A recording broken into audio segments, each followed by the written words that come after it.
subdivision going on there. There's a hillbilly subdivision. That's awesome. I'm gonna come out of gear. This episode's gonna be really interesting. I'm gonna give you a tour of my buddy Steve's boat. I came across him a couple weeks ago, and I just want you guys to see how he built his shanty boat.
So,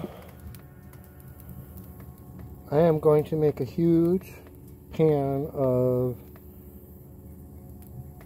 beans to take to a cookout tonight. One of my friend's daughters it's her birthday, and we're having a little cookout. And I don't have anything that can cook a big pan. That's the biggest thing I have, and that's already filled with ground beef that I'm gonna cook right now, or brown. So I don't have anything big enough, which is why I'm lighting a fire, and even though it's 85 degrees out. Although I'm not getting warm near it, and the heat's going all up there.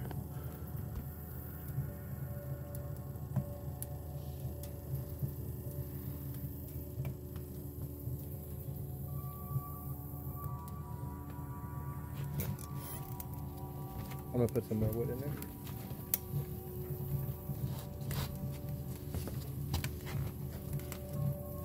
Best part about this fireplace is that it's really long. My sailboat has a fireplace in it, and it's just, you have to cut the logs at 6 inches to get them in there. Here, you can just, it can be 20 inches, still fits.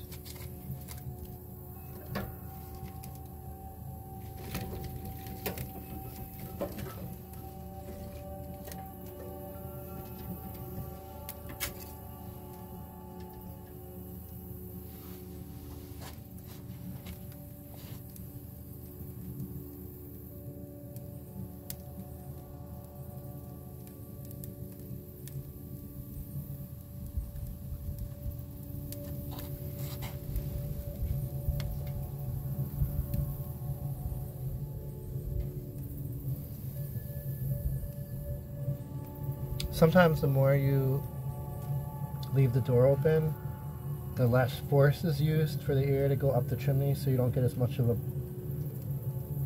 a flame. And you see how I just closed it mostly, and I got a hotter flame because it's making the air suck through there at a higher speed.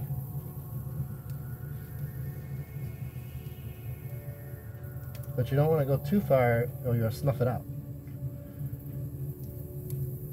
It's kind of the cool part of cooking this way. Cricket!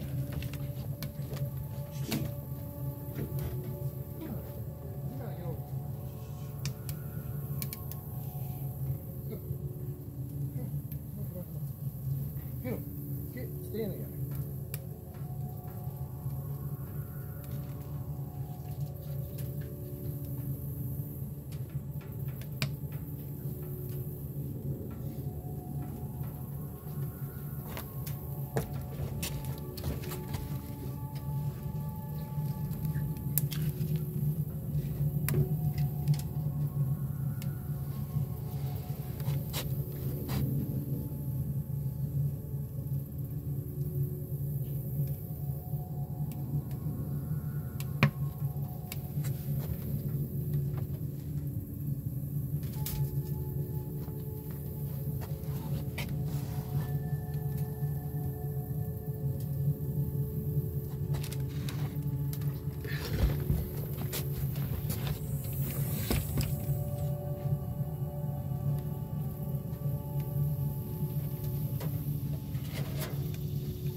Now I want everyone to notice how River doesn't make a sound until after he's running after them and loses his opportunity to get them.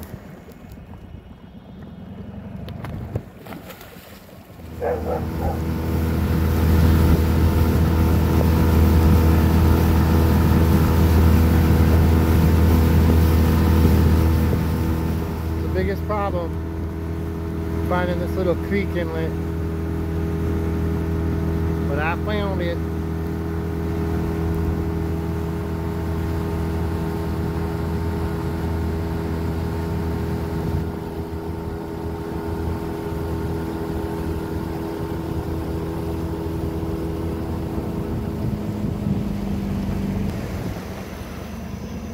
That's all my boat looks like in the middle of the night.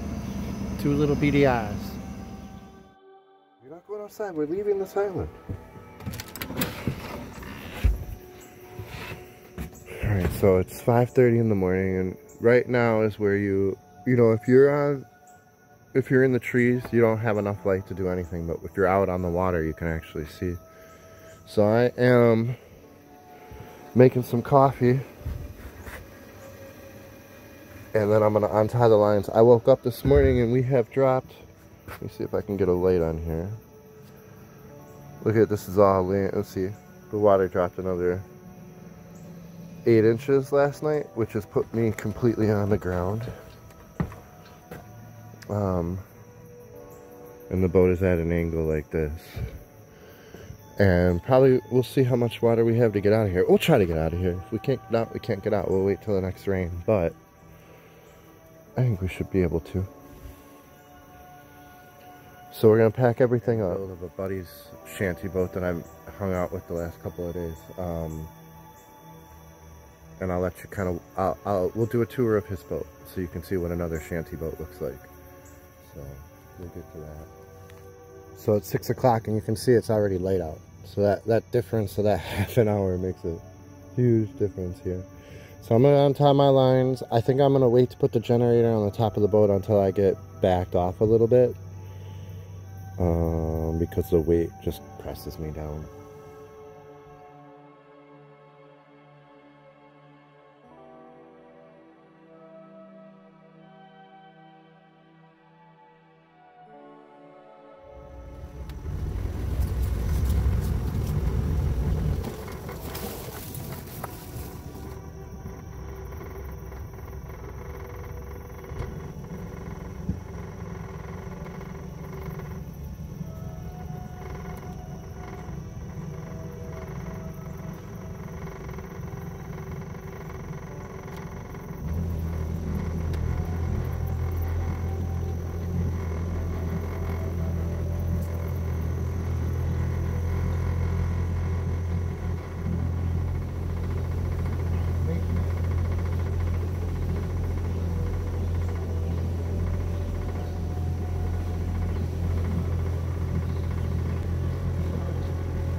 Here's how much the water's gone down.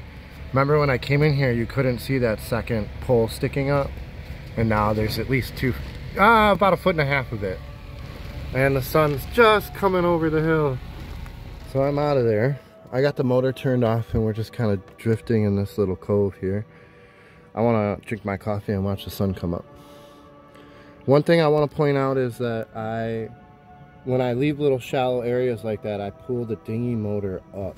So I only have to worry about my motor, the one on the big boat, catching on something. Yeah, look, it's almost all the way up that quickly.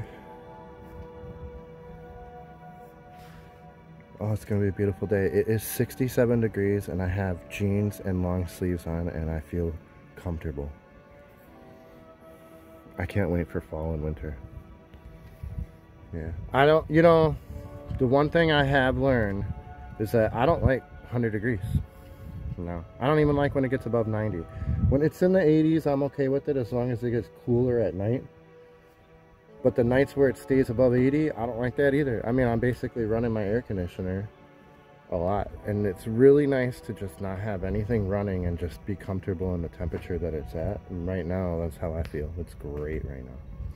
So we're gonna drive over to Eagle Creek, and I'm gonna show you a buddy of mine's houseboat, Shanty Boat. It's 100% Shanty Boat, and it's gonna be a longer episode, you guys, but there's gonna be a lot of cool information about the comparison between this boat and his boat, the measurements and how it was built.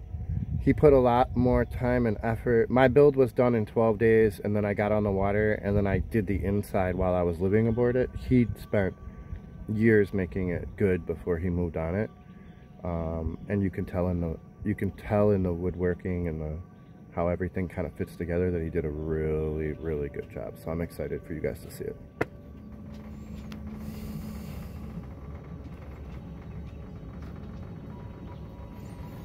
Coffee at sunrise, can't beat that.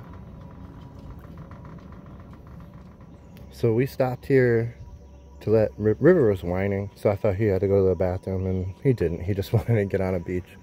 So River and Craig kind of ran around for 25-30 minutes while I had my coffee, and the sun is completely up now.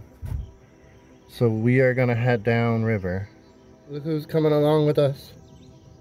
Yeah, that is like a good 2-inch spider. It's either a fish spider, a fishing spider, or a wolf spider.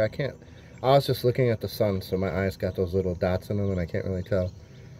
But it is a huge spider that's coming along with us for the ride. Cricket, what are you doing?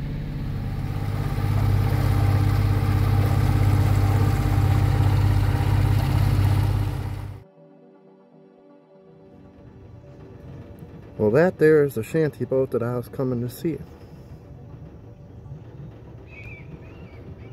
Let's see where we're going this morning. So Steve was heading out while we were coming in. We're gonna go back in this area. I've never brought my houseboat back here, but I have brought my dinghy, and I've showed a couple of cypress trees that are in here. It's just beautiful. If it's not too shallow, but our boats, I mean, we can get into 2 feet water, so we should be okay. I'm really jealous of his trolling motor. So he's standing out front right now with a remote control driving his boat with his trolling motor. I'm pretty jealous of that.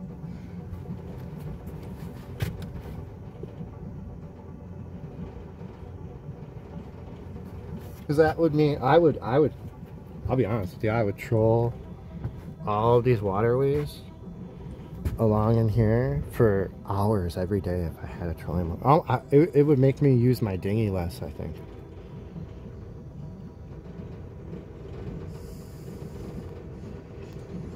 You guys are going to love the construction of this boat. The entire build is cedar. But if you've ever gone to the hardware store and try to buy a board of cedar, it's 3 times as much as anything else because it's a natural. It naturally stays off weather and bugs and everything. It's a natural form of wood that you can just leave bare and it'll last for years. But he got around the expensive part by using fencing, and he tongue and grooved the fencing to build these walls. So it's my build is the traditional, you put 2x4s up and you put plywood on it. His walls are actually tongue and grooved all the way up to where the wall itself is a stiff piece of wood. It's just, you're gonna love it when I show it to you. It's really cool. But he spent years doing it, whereas mine was like 10 days. So if you put a sheet of plywood up, it's like, bam, plywood, half the wall's done.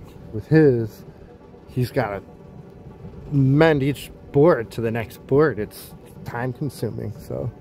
But it does, the end product looks so nice. Now, this is the first person that I have met in person that completely built their shanty boat from empty shell. I know a lot of people who have fixed them up.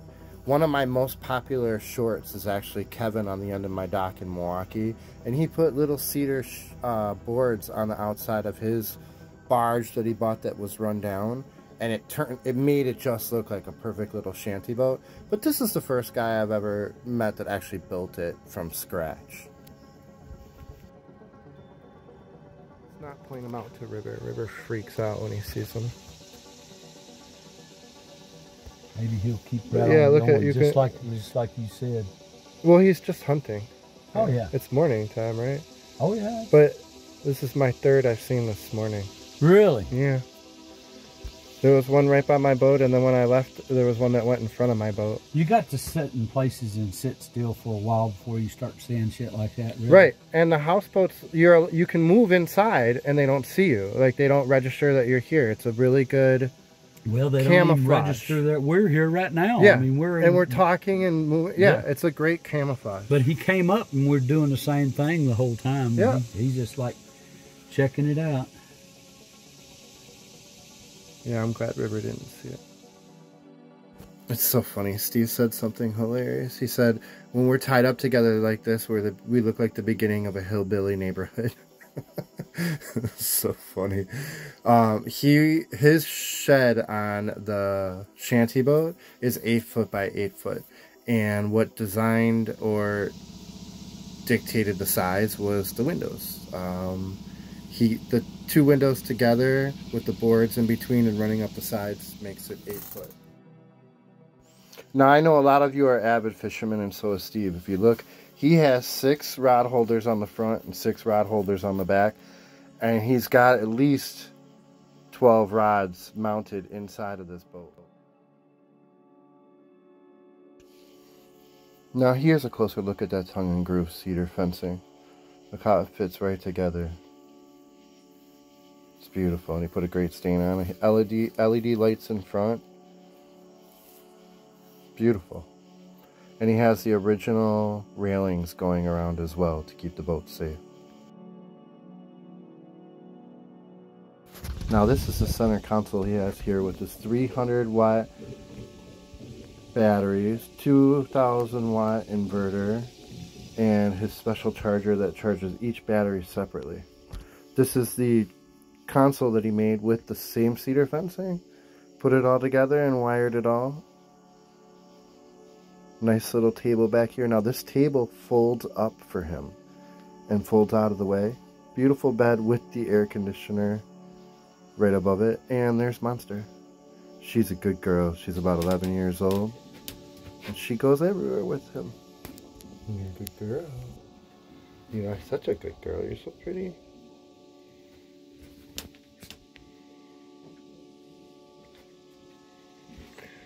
Necessity if you're going to come down to Tennessee is to know what you're doing. The other thing is interesting, he made these doors, and the double door is really cool.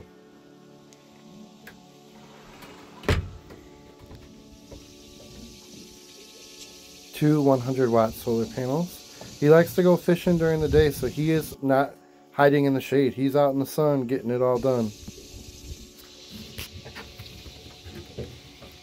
Really cool anchor locker.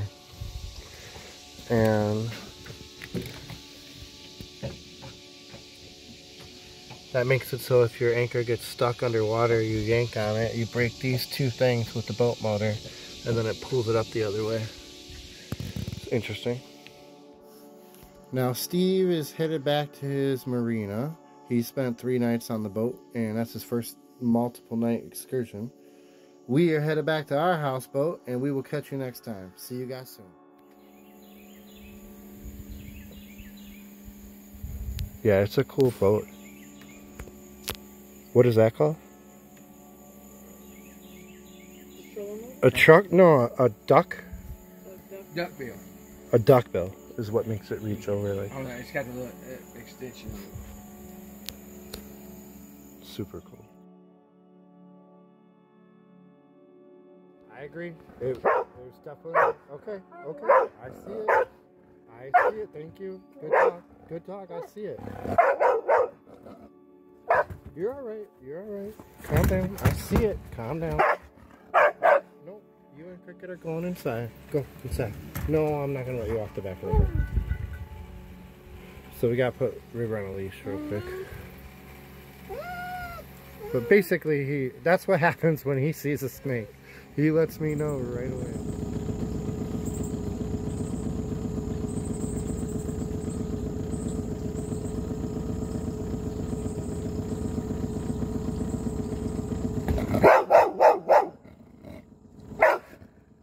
River just saw it. Okay, River. No, you don't have to go anywhere near it.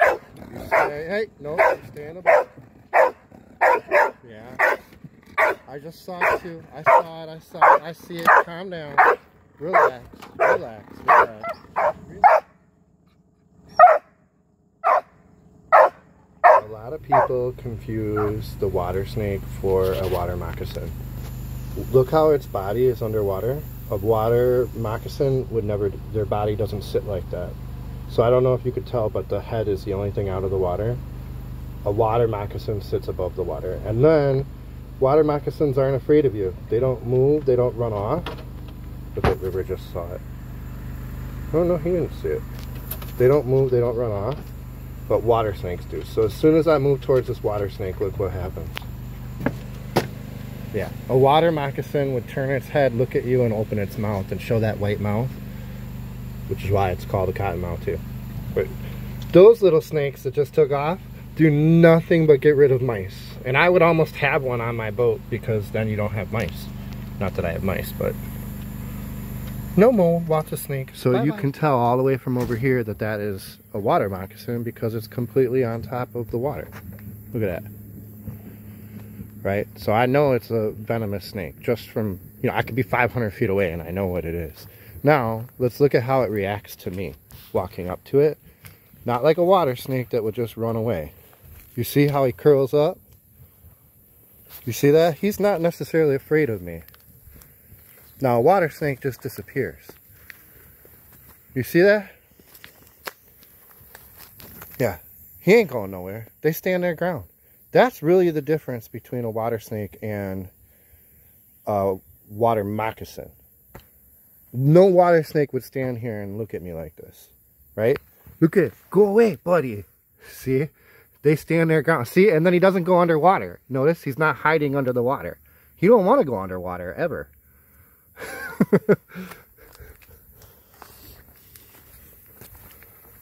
Yeah. Boom. Over things. Gone. It's good that he's learning to stay away from me, but